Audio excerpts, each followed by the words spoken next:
At which point did you kind of make the decision to stop boxing professionally, and why? I was loving, like, I always, to this day, I love boxing. Like, I love it. And it was my last fight, was 5 years ago. I was 32. I was in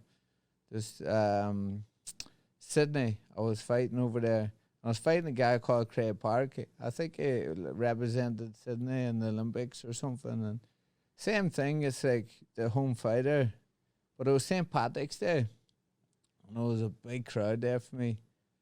And this fight, it might be on my podcast or on my Instagram if you look. They cut the round 13-second short. I dropped him. I think it was the second round. I didn't even know.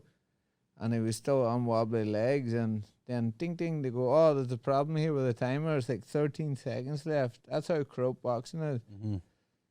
I got a draw that day, and the place booed. Like, but I absolutely put this guy, like, should have been an easy win. But there was an old Frank Warren fighter on the show, and I remember seeing the comments saying this poor guy flew 24 hours from the UK and just got robbed. Like, you know, it can destroy a boxing man's career.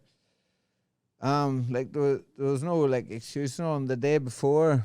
I knew, like, my father wasn't well, like, but you put it in the back burner, you know, like, just to get on with the fight. And then when I jumped on the plane, I was coming to Thailand straight after the fight, because I was kind of like basing myself here and going back and forward. I remember getting off the plane in Thailand, then I had like all these missed calls and messages, like my father had passed away. I was like, oh, so I had to fly back. And then I spent a couple of months in Ireland then, and I didn't really get back into full-time training. It took me a wee while. I came back to Thailand, and I started to get back into fitness, and Tiger said to me, Tiger Muay Thai, they're like, could you help out a bit with boxing classes when you're here? And I go, yeah, of course. There used to be an old coach here, Sam Baston, so I started to help him. Like, within, I would say a space of a week or two, people was calling me coach. I was like, well, I'm not a coach, like, I'm just helping out a bit.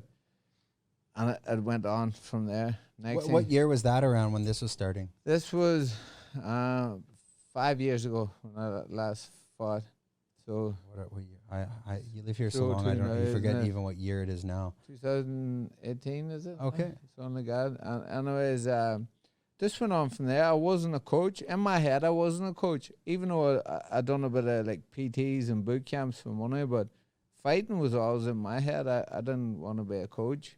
But then it got serious. I was like, somebody was telling me like, oh, how many PTs they done. I was thinking, these guys don't work. I remember being in construction. I was like, that's work, like, and then go to a gym and train. I go, I'm going to beat this.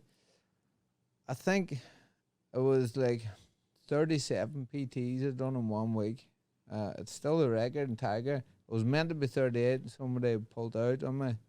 That's like over 6 PTs a day. I'm teaching guys how to hit, like, your arms are hanging, you know, and I was just hungry. And to this day, it hasn't changed. Like, I'm forced in that gym or last out, and I love what I do. But at the start of the career, I didn't think I'd get to where I was at. At the start, it was finding out. And then I remember saying, you know, the coach was telling you about John Breen. He trained 5 world champions. I go, I'm going to beat that. And when I think about it, like, coaching now is maybe about 4 years full time. Like, find my way. I've already been in 4 world title fights. I've won 3 world title fights. I've trained numbers of UFC champions and one championship champions, you know, and I believe I'm only just warming up in this game. Me and Anatoliy said 2022, warm up 2023, it's history time. You're taking over now. Taking over. If you enjoyed this content, we're doing 5 clips like this a week. If you want to watch the full podcast, click here.